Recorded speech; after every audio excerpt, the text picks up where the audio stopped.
Good morning, everybody. How are you guys doing? Are you ready to throw off the yoke of reading, listening, and writing, and then talk about speaking?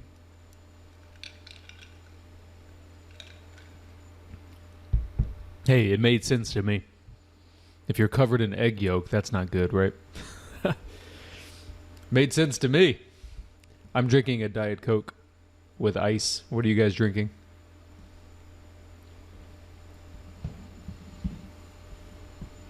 Water, H2O, nothing. So it seems like outside my window there's a little bit of construction going on. Sounds like a jackhammer or something. So hopefully you guys can't hear it, but if you do, I apologize. We'll try our best. All right, so everybody, we've already talked about listening, reading, and writing. We had 2 sessions on listening, 2 sessions on writing, 2 sessions on, reading, 2 sessions on writing. And so we're going to do 2 sessions on speaking, and then we're going to wrap up our dedicated IELTS class. Sound good, everybody? All right, guys. So the cool thing about IELTS, and I don't know if you think this is a benefit or a drawback, but the TOEFL will give you what's called a holistic score. And then the IELTS will give you what's called kind of like, I'm not sure exactly what the name is, but I think they call it bands, is what they call it. Discrete categories. So with the TOEFL, you just get one score. You know, the grader will say that's a 1, that's a 2, that's a 3, that's a 4. But with the IELTS, it's different.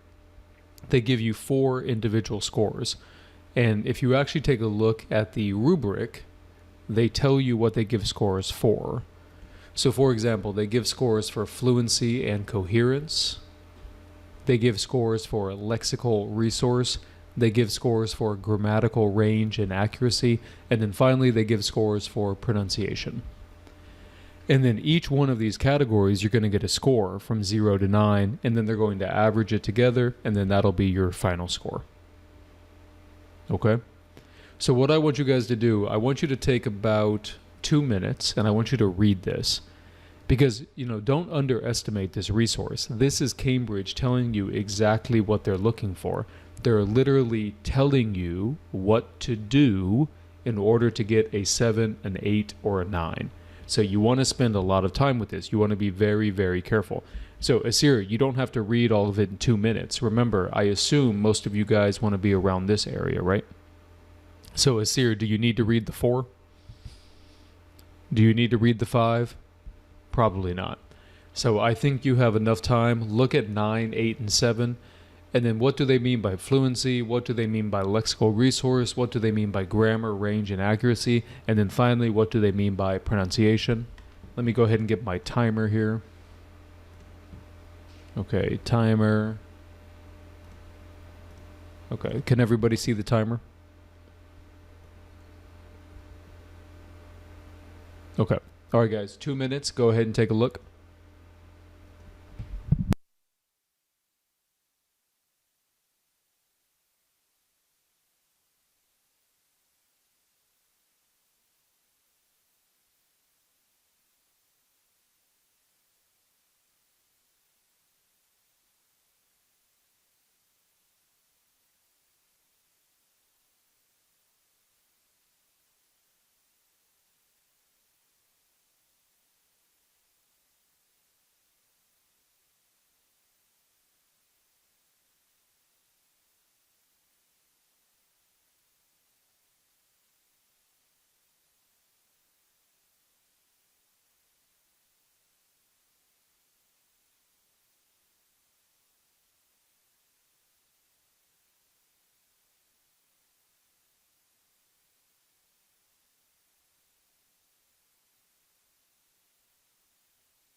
Okay. So I thought that I would point out a couple of things that I notice. So if you want to get a 9, that means that you don't really repeat your words that much. You don't really self-correct that much. If you hesitate, it's only because you're thinking of ideas rather than words or grammar. But I think more importantly is this idea right here. Develops topics fully and appropriately. So what that means is, you have to give reasons, you have to give examples, you have to give contrasts, you have to use kind of connecting words, if you want to get a 9. Okay, let's look at lexical resource. Lexical resource, of course, just means vocabulary. And then notice a couple things here. Number 1, you're being flexible. And then number 2, you're being precise. So these are two different things. Flexible vocabulary means you have a wide range of vocabulary, whereas precise means you actually use it correctly. So for example, if you were to say, I destroyed my dinner last night, you're not really using the word destroy correctly, like that. Also, they want you to have idiomatic language. So here's what I recommend. You should memorize like 10 idioms or 10 phrasal verbs, something that can come across very naturally. So in the chat box, give me some examples of idioms that you can say. So for example, one would be throw the yoke off, which we talked about today in our vocab quiz. So call a spade a spade. Yeah, that's a good one. Take a chill pill. Okay, you could say take a chill pill. Yeah, I spelled it Y-O-L-K, like an egg yolk, but it's actually Y-O-K-E. So I thought for my entire life that it was Y-O-L-K. So I learned something new today. Yeah. Piece of cake, that's a good one. Piece of cake's a good one. Kill 2 birds with 1 stone. That's a good one. Bite the bullet, that's a good one. Okay. Devil speak. I'm not very familiar with that phrase. Devil speak, what does that mean? Beat around the bush, that's a good one.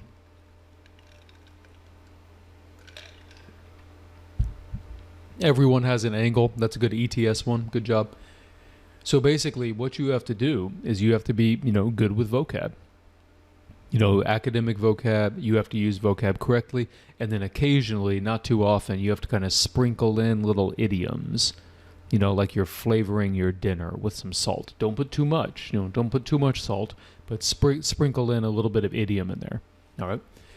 All right, let's look at grammar. Uses a full range of structures naturally and appropriately. Produces consistently accurate structures apart from slips characteristic of native speaker speech.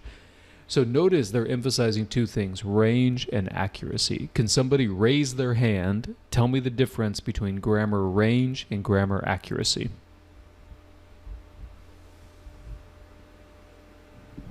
Don't be shy.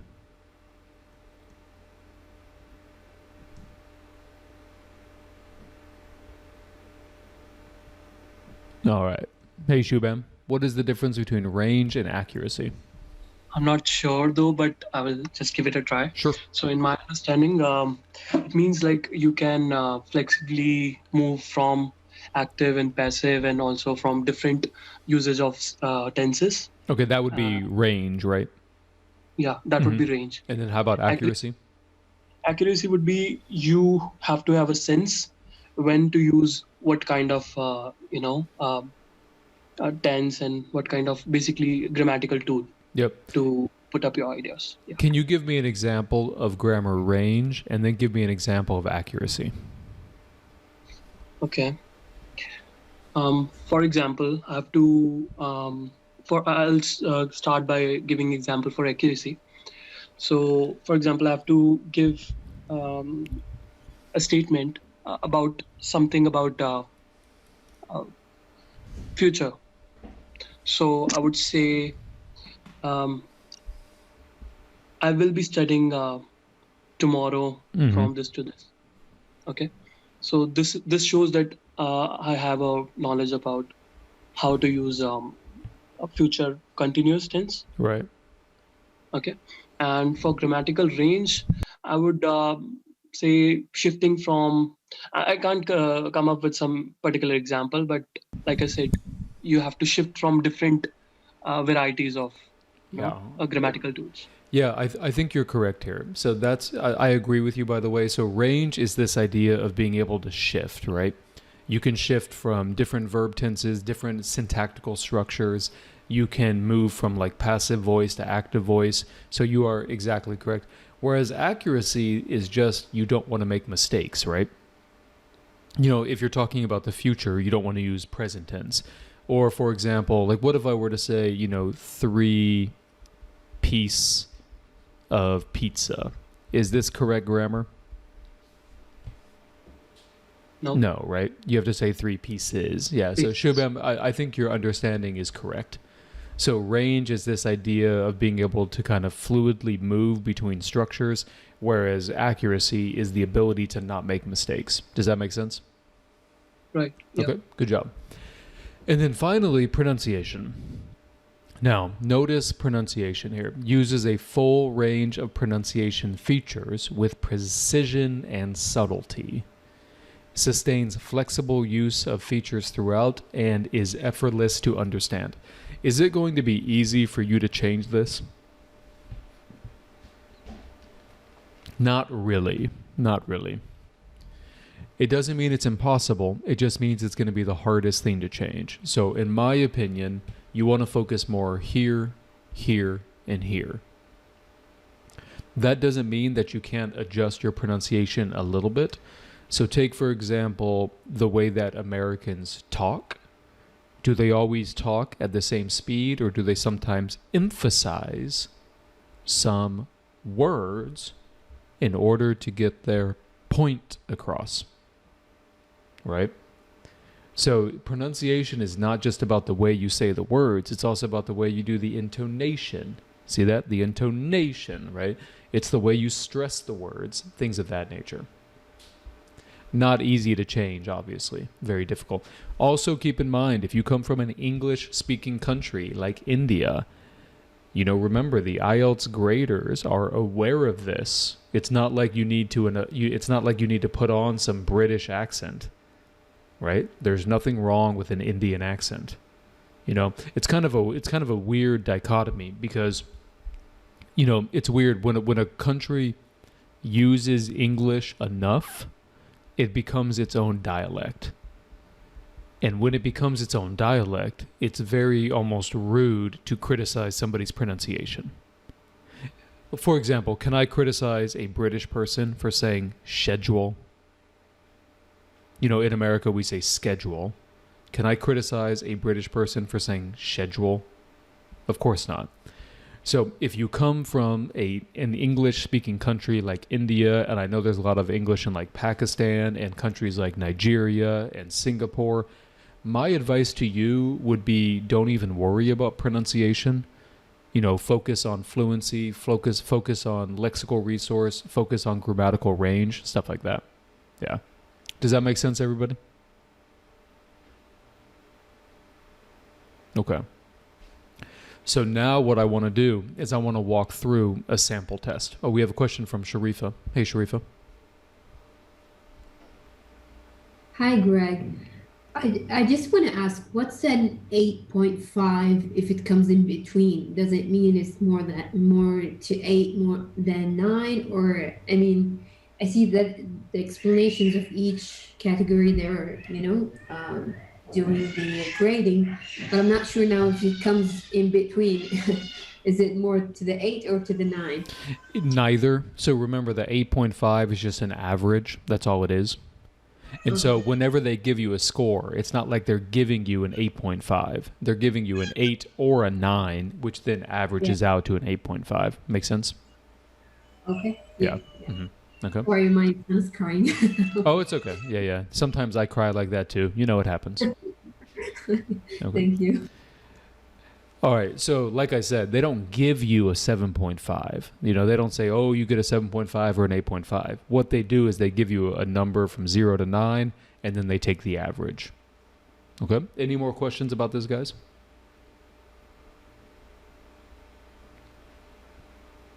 So you should not start if you are concerned about others. I'm not sure what that means.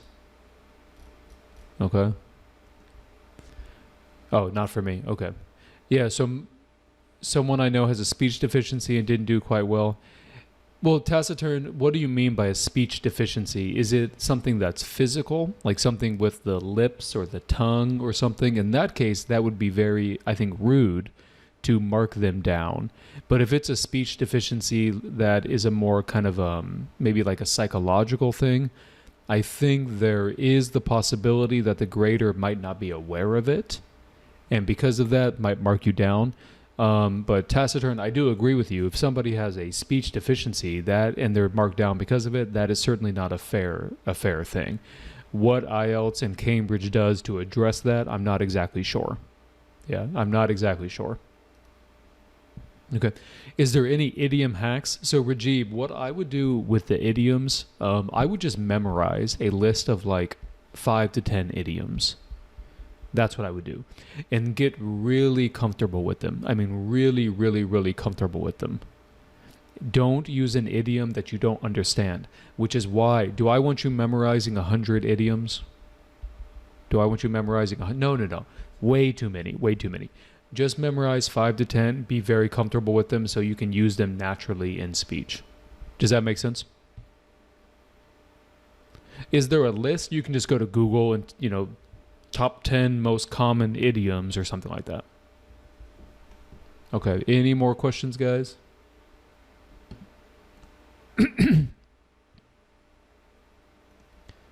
Hey, Greg, will you suggest I should do overcome an idea block? So, Rahib, you'll have to understand saying something is better than nothing. Okay?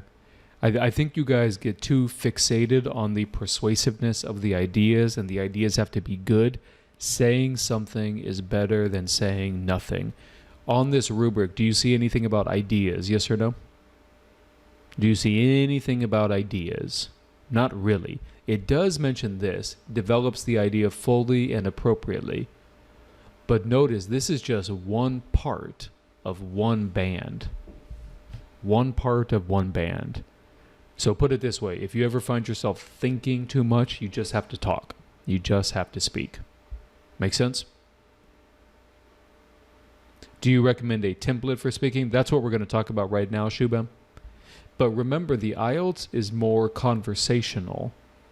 The TOEFL is more predictable. The TOEFL is more formulaic. The IELTS is much more conversational. So Shubham, I don't necessarily recommend a template. We'll talk about that. What I really recommend, Shubham, is if you want to increase your IELTS score, you have to do the things that they're asking you to do. So for example, are they asking you to use idioms, yes or no? Yes. Are they asking you to have grammar range and grammar accuracy? Yes. Are they asking you to have a variety of vocab words? Yes. Are they asking you to develop your ideas? Yes. So I think you'll have more success if you actually focus on what they're asking you to do. Does that make sense? Okay. All right, let's go ahead and get into this. Okay, everybody, take about a minute. Go ahead and read this.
Okay, so IELTS speaking is divided into 3 parts, and this is part number 1.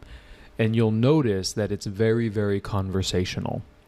So you'll walk into a room, there will be a man or a woman there. They usually have a posh British accent. They usually speak in a very warm tone, and they're usually kind of slow talkers, so you guys can actually understand. Especially if you're from a country that is not familiar with English that much. And so notice they'll say, hey, how are you today? Hey, nice to see you. Hey, do you have your passport? Can I see your passport, please? And then you show your passport, and then you talk like pleasantries. What is your name? What is your full name? Where are you from? Oh, interesting. Okay. And then they say, today we're going to talk about weekends. They kind of emphasize the topic. Today we're going to talk about weekends. And then notice the actual questions here. Do you see these or no?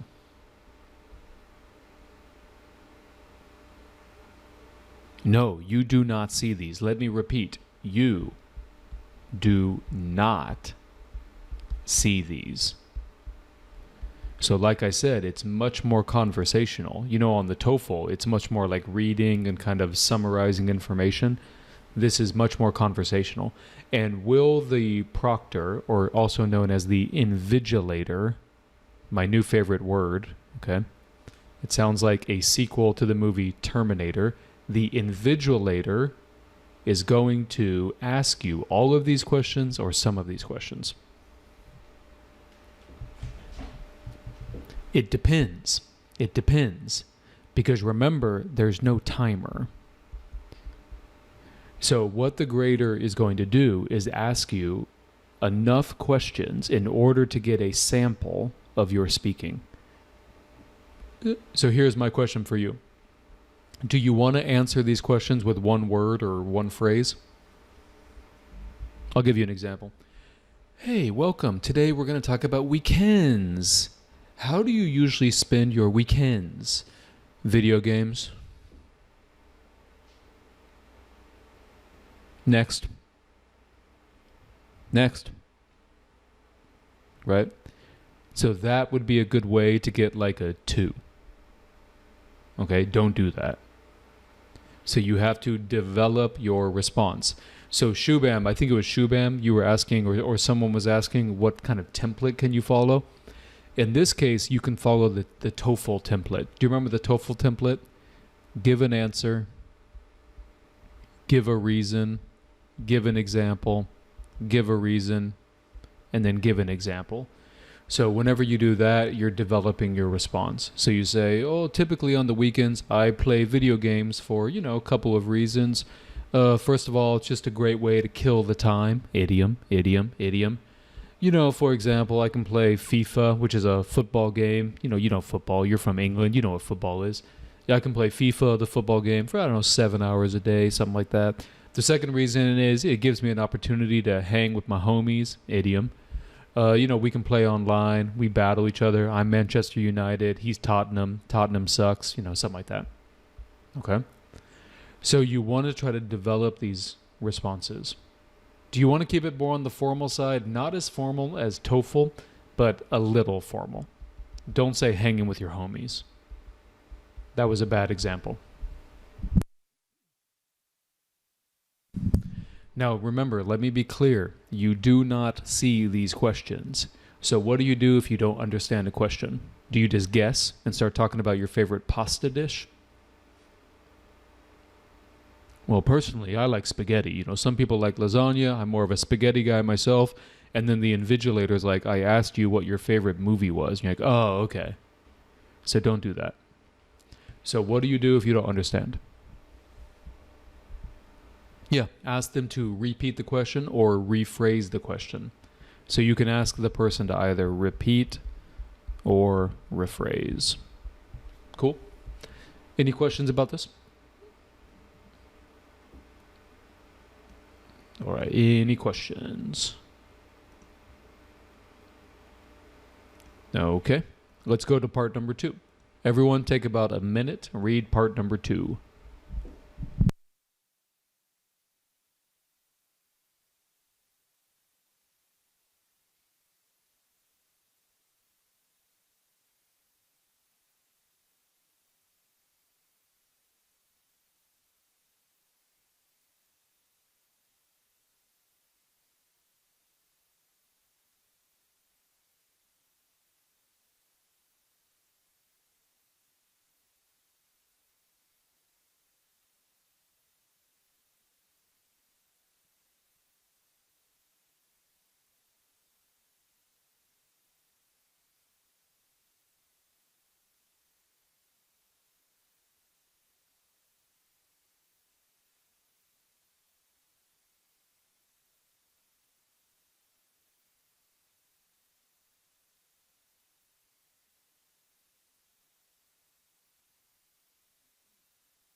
Okay, now part number 2 is a little bit interesting.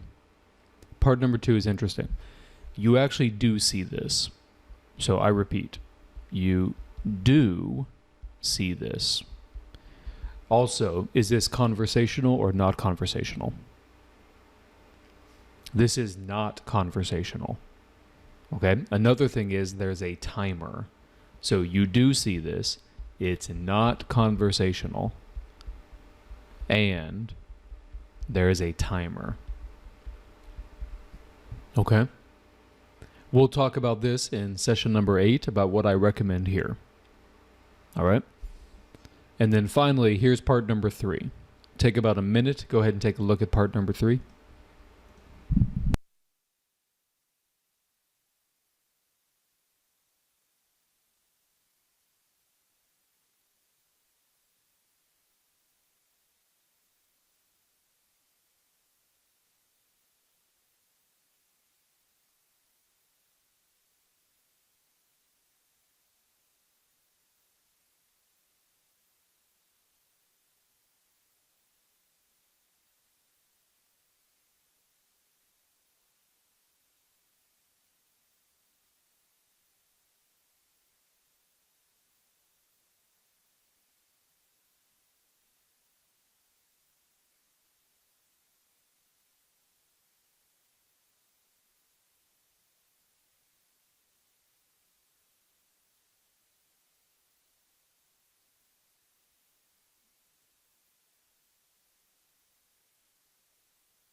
Okay, everybody, so this is part number 3. This is the last part. So question number 1, do you see these questions? Yes or no?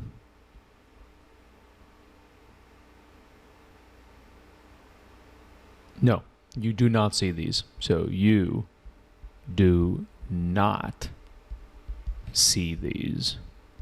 And is this conversational or not conversational?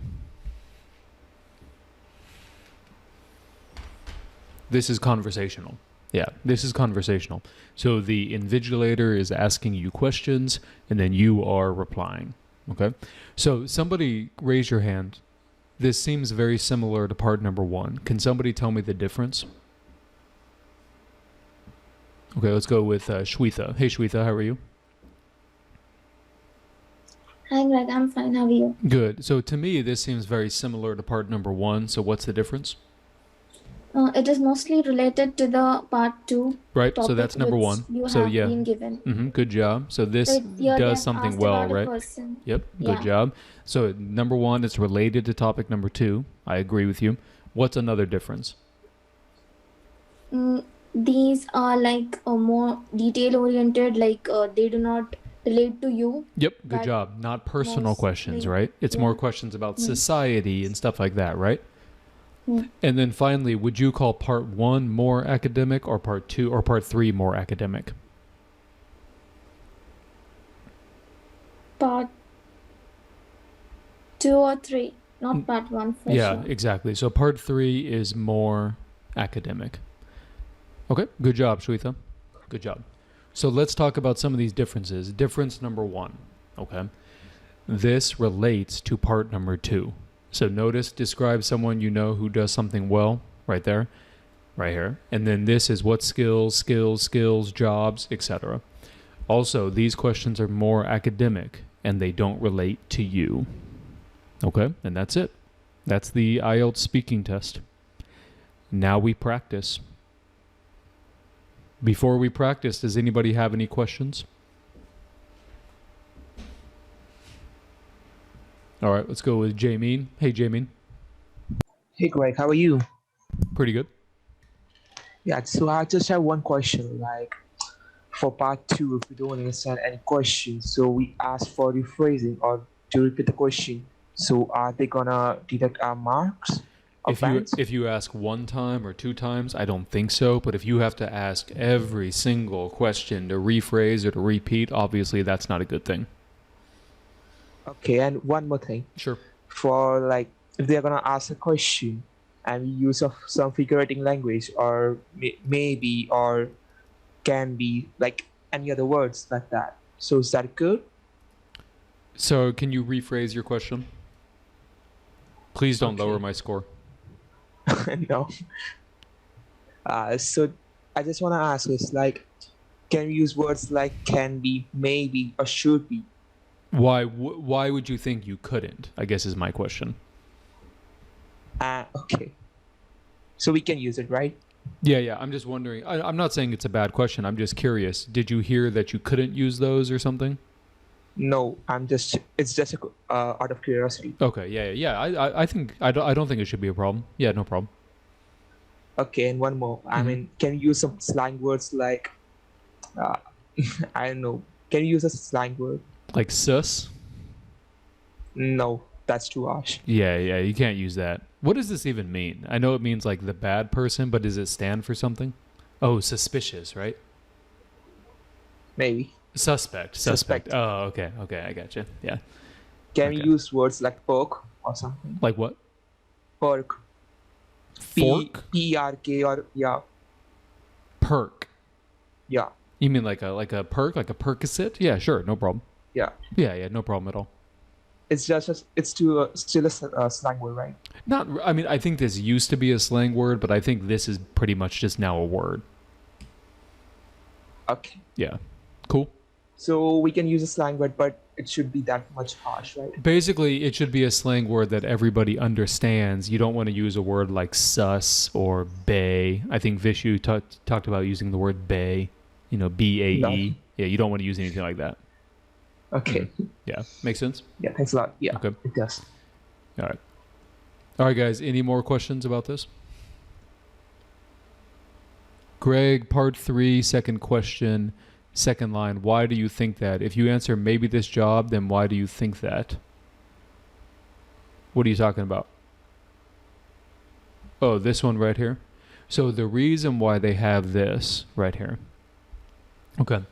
Sometimes people have a habit of not speaking enough, so the invigilator or the proctor has these follow-up questions. So for example, imagine I'm the proctor and I say, are there any other jobs that you think should have high salaries? And then the person's like, yeah, I think, a nurse, a computer programmer.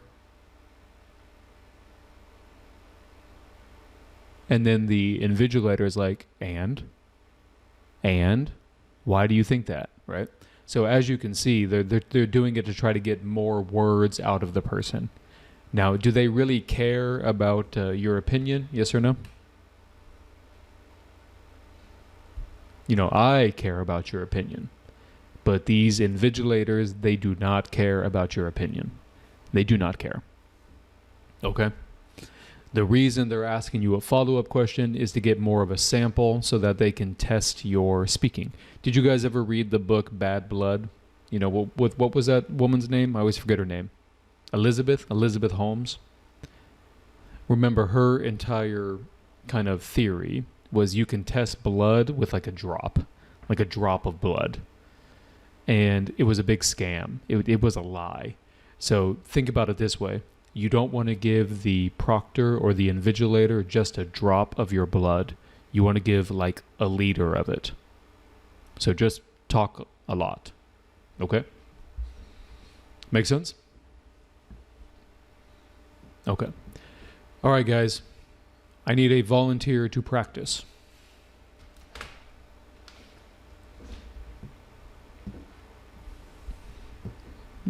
Okay, here we go. Hey, Shwetha, how are you? I'm fine. So, Shwetha, in this class, we're only going to do part number 1, which means that you're not going to see these questions, and I'm going to act like the proctor. Yeah. Sound good? Yeah. Sounds All good. right, hold on. Let me find it. Okay, here we go. Okay, so this is me. Do you like my mustache? I Uh-oh. don't know. No? Not a fan? Not a No fan? idea. Okay. Not I will- this took me like 2 years to grow. No, you don't like it? Okay. I don't know. Okay. You don't know? Okay. But you should probably lie to your proctor and say that the mustache is great. Because I'm the one grading you, right? Sure. Okay, let's try it again. Do you like the mustache? Yeah, your mustache is great. Thanks. Thank you so much. All right. So this is you right here. And obviously you can't see the questions. All right. Are you ready? Yeah. Here we go. Okay. Welcome. Can I see your passport, please? Sure. Here's my passport. Thank you so much. Okay, let me check it. Confirming. Okay. And what is your name? My name is Shweta Salimat. Okay. And where are you from? I'm from Mumbai, which Okay. is Keep going. I'm from Mumbai, and it is a beautiful city.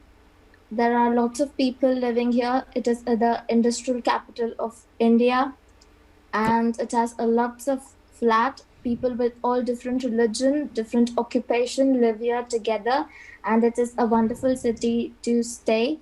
There are also various kind of entertainment present in the city, so it's a beautiful city in total. Okay. Very and I like nice. staying here. Very nice. Very nice. Okay, today we're going to talk about music. What types of music do you like to listen to?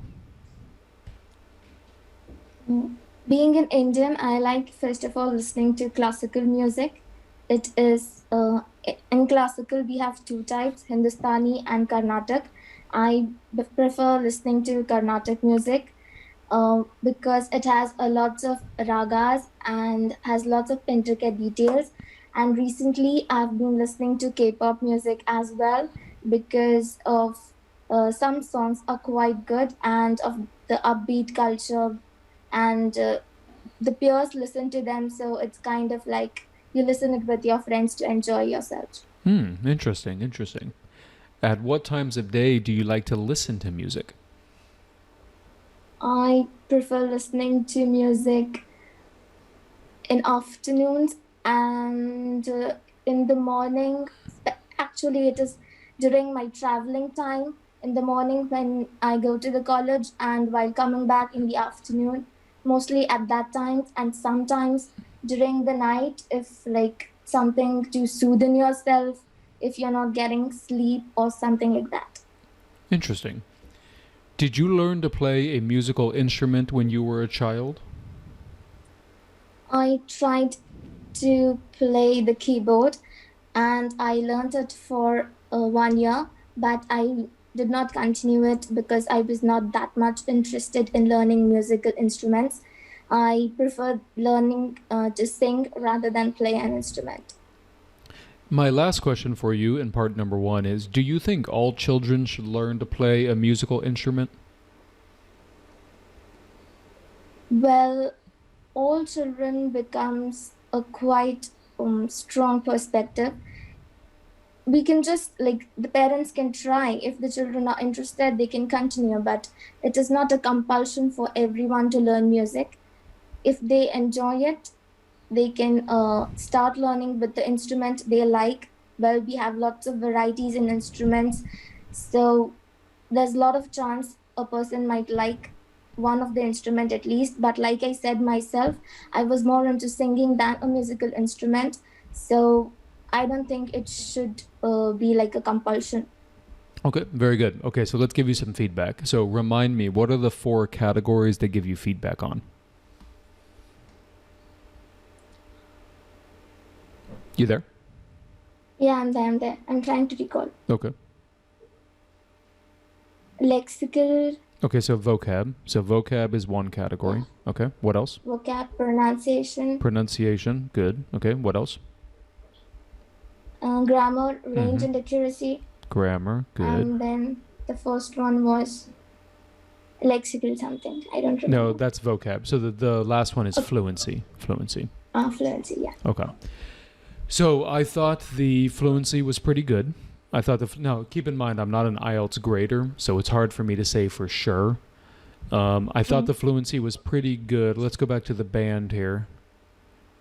Speaks fluently. Hesitation. No, I didn't really hear any hesitation. You developed your topics. Yeah, to me, I thought the fluency was good. I didn't really notice that many mistakes, so I'm going to give it an 8. The vocab in the beginning was a little bit limited, but then at the end you used the word compulsion. And I'm like, oh, wow, that's a pretty good word. But other than compulsion, none of the vocab really stuck out to me. So, but I'm going to give you a 7 here. Pronunciation, there were times when I didn't understand what you were saying. So, like the first time you mentioned the word singing, I didn't understand that. You said that Mumbai is flat. Is that what you said? No, I said there are lots of flat. Okay, it sounds flats is like. You understand what's a flat? Okay. You mean like an apartment? Yeah. Oh, so you were saying there were a lot of flat. Oh, because I'm British. Okay, that's right. Okay, I am British. Okay. But I think the way you phrased it, I was having trouble understanding what you were saying. So probably with the pronunciation, there was like 3 or 4 instances when I had trouble understanding what you were saying. So I'll probably give that a 6. And then for the grammar, I thought the grammar was pretty strong, but you did make a couple of mistakes. For example, you described Mumbai as an industry city. Is that correct? Yeah. No, it has to be industrial. It's an industrial city. So that kind of stuff as well. So for grammar, I would give you a 7. And of course, you could average that out. What would that average out to be? So 14, and that would be 22, 28 divided by 4 gives you about a 7. Now, again, I'm not an IELTS grader, so don't take this like completely as true. You know, I wouldn't be surprised if you got a 7.5, maybe even an 8. You know, I know more about the TOEFL than the IELTS. I'm just kind of telling you what I'm thinking here. Okay, makes sense? Yeah, makes sense. Thank you for volunteering, by the way. Yeah, sure. Okay. So before we take another volunteer, are there any questions about what she did or just in general? Can someone lie? Yeah, someone can definitely lie, taciturn. No problem at all. Yeah, you can lie just as long as it's not completely outrageous. You know, last night I went to the moon. It was great. I had dinner on the moon. Yeah, don't say anything like that. Okay. I thought the thing that Shwetha did the best was fluency, in my opinion. I thought fluency was a strength for her. Okay. Any more questions, guys? All right. Well, we have a question from Ankita. Hey, Ankita. Hi, Greg. Greg, I just wanted to ask, can someone take a pause in between just to, develop the topics if he or she doesn't really have any idea about that topic? That would be fine or not? Define pause. Like how many seconds is a pause? Maybe 5 seconds to Oh, way too 10 long. seconds. Way too long. Do you know how long 5 seconds is? Watch this. Watch this. Okay. Yeah, that's way too long. That would be very uncomfortable, right? Okay. Yeah, so Okay. maybe like a second or two, maybe, but you don't want to do it too often because if you do it too often, your fluency score is going to go down. Oh, okay, okay, okay. And another question is, Greg, can we use those fill-ups like these kind of fill-ups? Yeah, Would that you can, no problem, but you don't want to overuse them. And put it Okay. this way, the fill-ups, is that what you call them? We call them fillers. So the fillers are going to be preferable to silence. But at the same time, the Okay. filler is not ideal. Okay, yeah.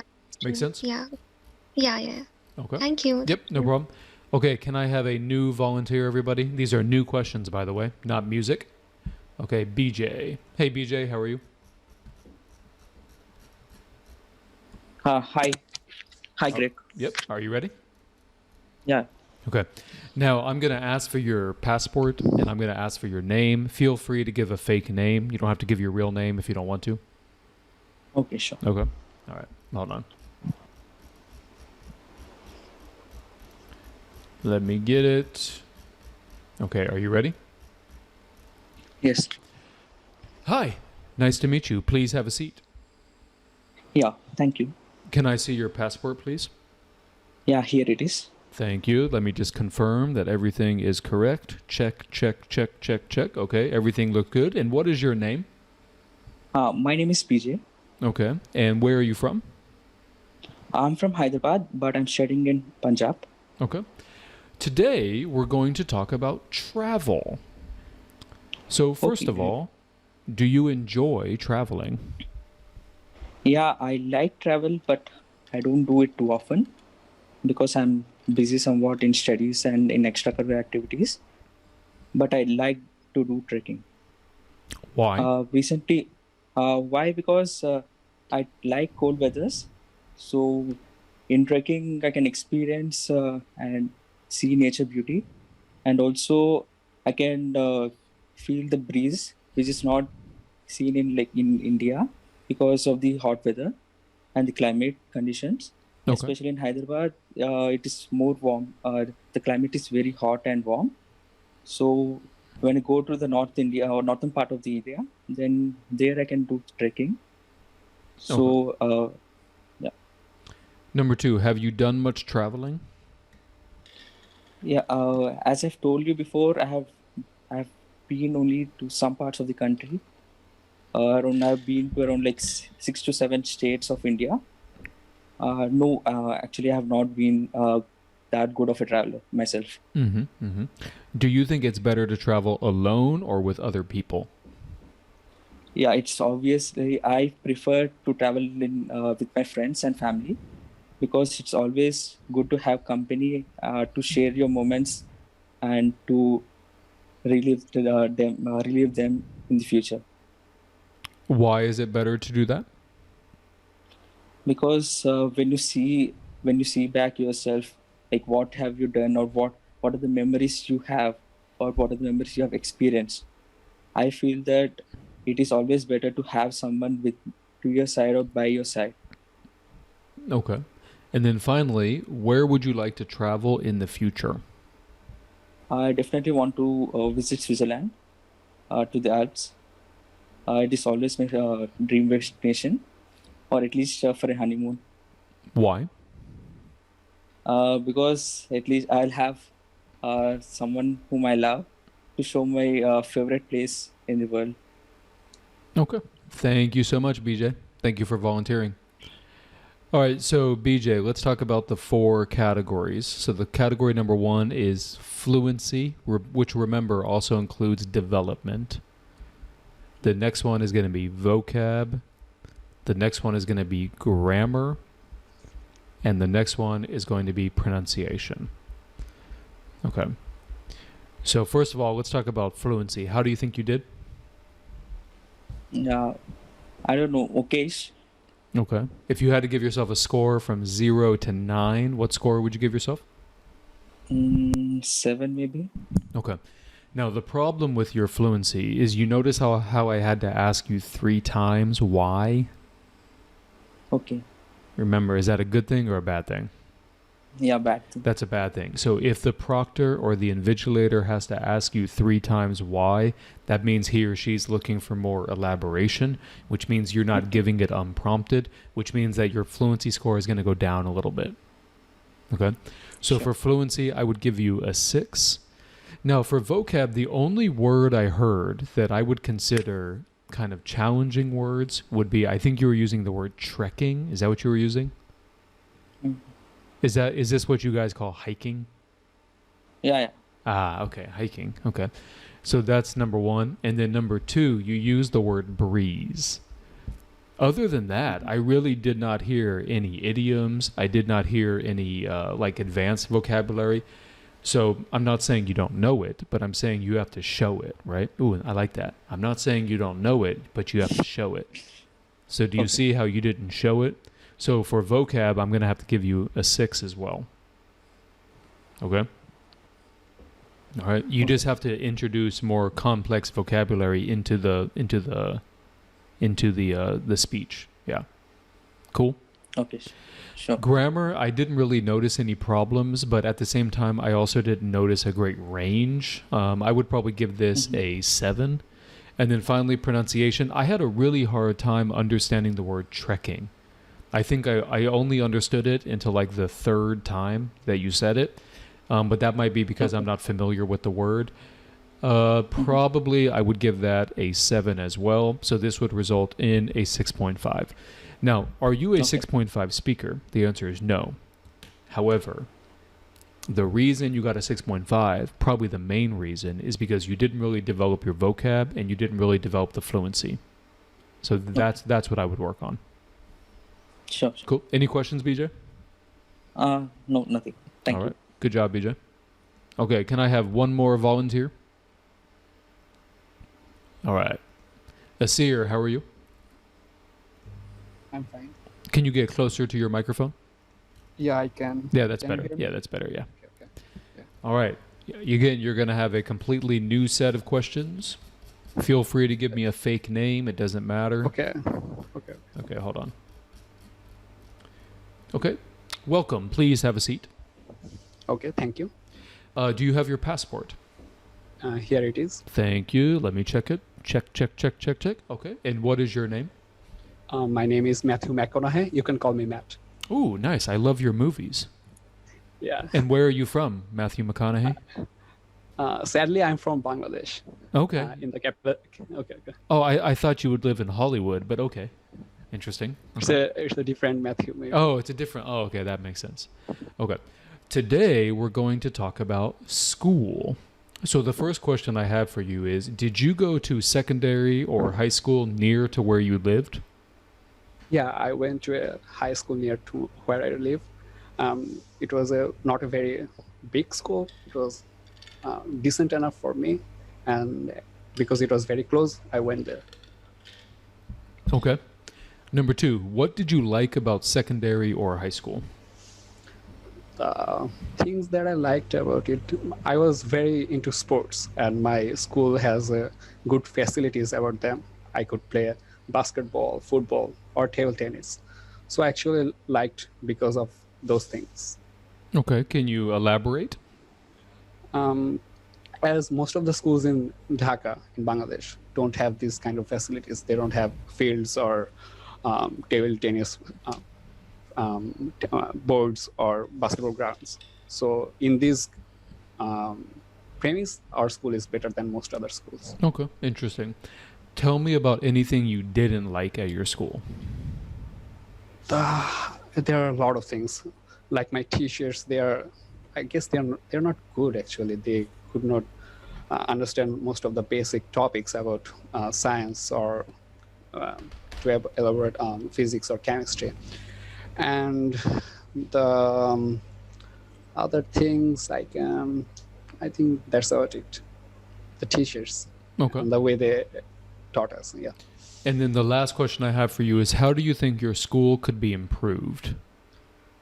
I think there should be more incentives for the teachers so then they can teach us in a better way, and there should be other teaching programs to the teachers.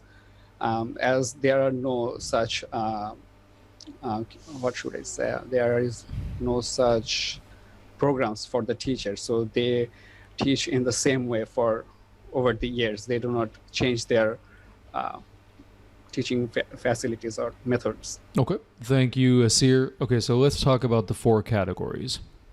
So we have fluency, which remember also includes development, vocab, grammar, and then finally the last one is going to be pronunciation. So we'll start at the bottom. I thought pronunciation was probably your strongest thing. So not only was your pronunciation clear, you also did things that I typically do with my speech. Like you emphasize certain words. You showed yourself kind of doing, like giving a breath. Okay, let me think. You know, you had kind of this natural pronunciation about you, which sounded, in my opinion, pretty native speaker. So I would give that an 8. In terms of grammar, the accuracy was good. I just didn't hear a wide range of different kinds of structures. I mean, it wasn't bad. It wasn't bad. So I would give that a 7. Now, the vocab I thought could definitely be better. Really, the only word you used that showed any kind of complexity at all was the word incentive. Can you think of another vocab word that you used? I don't think I used. Yeah, I think the only word that has any complexity whatsoever would be the word incentive. Yeah. Right? So I would give that a 6. And then finally, for the fluency, I thought you did a good job with the fluency. Even when you were thinking about ideas, you're like, okay, let me see, and stuff like that. However, notice on a couple of occasions, I had to prompt you to tell me more, which means it lacked development. So I would give that a 7 as well. Okay. Okay. Makes sense? Yeah, I would have given myself 6 in fluency. Okay. No, the fluency wasn't bad, like with how quickly you spoke. The problem was the development. You didn't really develop the idea enough. Yeah. Yeah. Cool. Yeah, cool. All right, guys. So that is IELTS speaking part number 1. Before we wrap this up, does anybody have any questions? How long should your answer to a question be? Taciturn, I would say, let's see, I'm going to imagine that I'm answering this question. All right, let's see. Did you go to a secondary high school near to where you lived? Yes, I did. My high school was actually only about half a mile from my house. It was in very close proximity, which was obviously quite advantageous because I could wake up, with, only 5 minutes to spare before class and still get there on time. And in fact, I remember driving to school and where I lived, kind of nearby my house, the traffic was never that crowded. So I could get to school in about 5 minutes and in no time flat. I was just there, boom, 1 second. Something like that. I would say maybe like 20, 30 seconds. So taciturn, notice how I'm giving some vocab. I'm using the word proximity, things like that. Okay. Moksha says, what do you do if you don't know the topic? Moksha, then you just have to lie. You gotta lie. You gotta lie.